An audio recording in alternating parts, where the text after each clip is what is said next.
Hi everyone, it's me, Tim, and today I want to talk about playing my older games.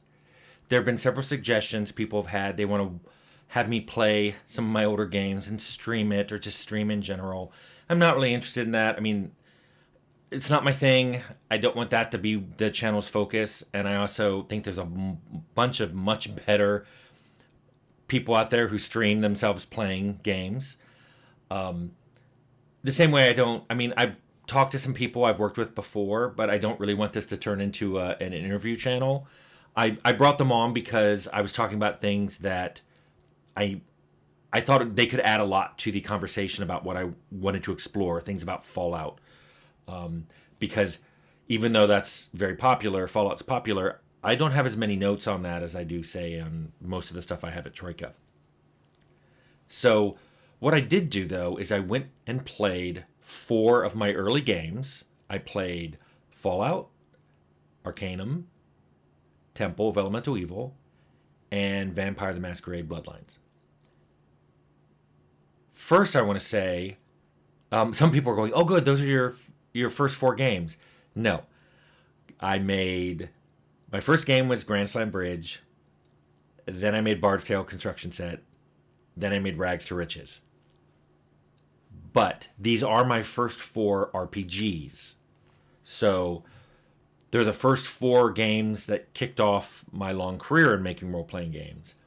But the first thing I realized when I was playing these is I owe a lot of thanks to Microsoft that these games are even still playable. Microsoft has done a lot to make sure that backward compatibility exists in Windows, and where it doesn't exist, it's fairly easy to like force a game to play, even if you just download something like DOSBox and you can play DOS games in it. Now you may think, well, this is easy. Try doing that on a Mac. There's a Fallout Mac, but I doubt if you're going to be able to play it on modern Apple hardware because Apple simply doesn't care about that kind of stuff.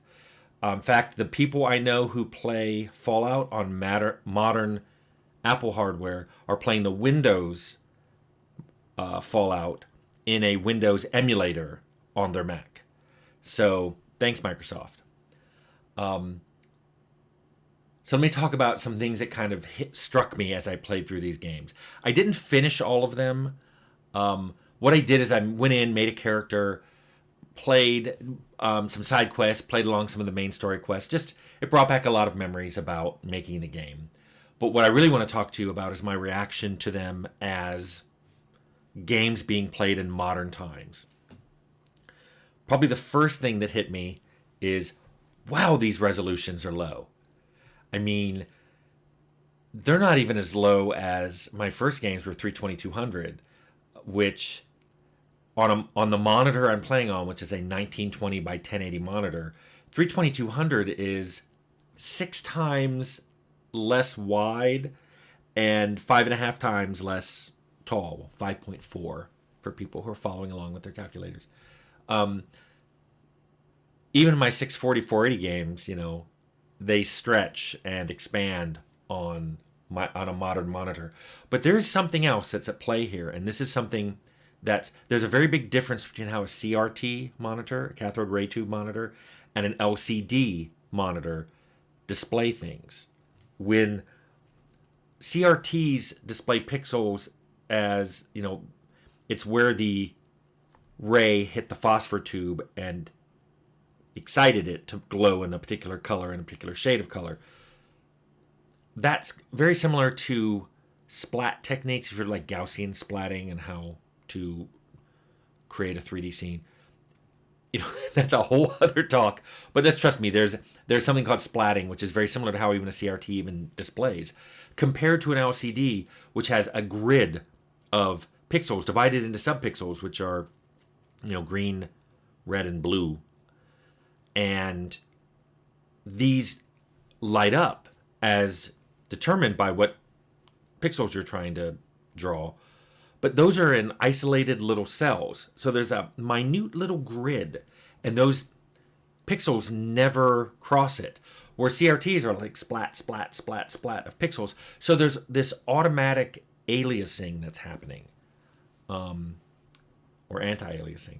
You're seeing basically a smear of pixels and not a grid of pixels. And that really does make the older games look different. Fallout on a CRT looks different than Fallout on an LCD. So there was that kind of thing. I mean, in addition to my memory, I always remember things in a higher resolution than I'm seeing them. There was that. That was a big thing. I was like, all of these games made me go, we really didn't have much resolution. I mean, even Vampire,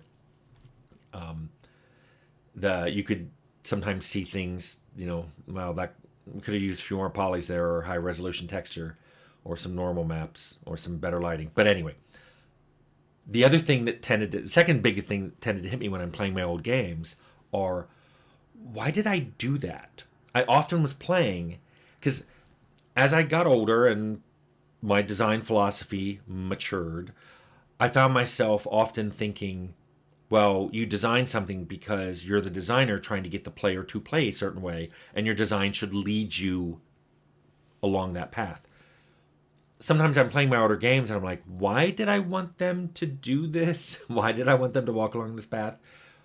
A perfect example of that was in Temple, in character creation, where it hits you with party alignment, which is nothing from D&D. It's like, hey, you have to pick a party alignment to make sure all your characters are within one step of the global party alignment for your character.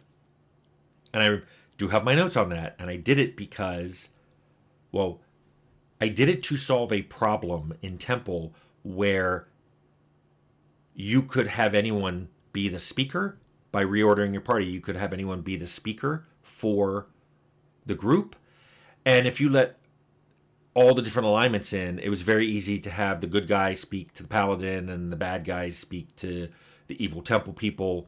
And it felt wrong to let one group have cover all the bases that way. Plus, I remember doing party alignment in my high school D&D group, and sure enough, my notes are there saying, yep, this is a good solution. The reason I did it in my D&D group is when we first started playing, we had weird groups with like paladins and assassins, and it felt weird. It's like the paladin would never have tolerated the assassin in the group. It just made sense to add something like party alignment to govern creation of parties. I'm actually surprised that never comes up in D&D. I think they just leave it to the DM and the players to work out why this particular group is together. The third thing I noticed when playing my game was probably the most common thing that kept hitting me and kept making me go, ugh. And that was UI. I did a UI video where I talk about, in the early days, we didn't even really think about UI. UI was something we just threw on, like, oh, we've designed inventory, or we've designed an option screen, and we quickly threw together a UI to let you access it. We didn't think about accessibility at all, but we also didn't think about, does it make sense? Is it something when people first are experiencing it, do they know immediately what they're supposed to do? Because we interacted with that every day, multiple times a day, for years. Of course we understood what it is. The biggest problem with my older games is a lot of the UI feels very clunky to me. And Fallout was very much that way. Arcanum feels that way to me too. I think Temple's better. I really still like the radio menu, but if you're constantly throwing the same spell, it does feel weird to be like, okay, bring up, abilities, spells, magic user, first level, magic missile, every single time. I wish we had done hotkey bars in that game. So aside from UI, the other thing that surprised me the most, and this is my fourth and final one, there was a lot of content in my older games that I literally didn't remember was there. Now, yeah, one part of that is I've forgotten about it. I mean, Fallout was made 26 years ago now, and Arcanum came out 22 years ago. These are old games, and I just don't remember this content. But a big chunk of it, and people have to remember, is I didn't make it. The only dialogues I wrote were in Temple, and the only quests I did the whole implementation of were in Temple. There were a lot of ideas that I made, a lot of quest ideas of mine that went into Arcanum, but someone else implemented them. And in Fallout, I approved of almost everything that went in, but I didn't do a lot of it. So a lot of it was stuff that was like somebody came by and said, "Hey, I'm going to put in a quest to do this." I'm like, "Sounds good." I may never have played it. I was wearing too many hats and too busy to have played all of Fallout's content before it shipped. I played a lot of Arcanum, but Arcanum had so much content. I would like to say I played all of Outer Worlds content, and I think I played almost all of it. But even then, I think I played it 16 times, maybe more. But there's so much dialogue, and there's so much dialogue that's locked behind skills or perks or previous actions in the game, that I'm sure that there are dialogue nodes that I've never seen, either because they weren't available to the character I was playing, or the choices I made on that player, I never picked that option. So, yeah, there's some content in my older games, and I'm like, I literally do not remember this.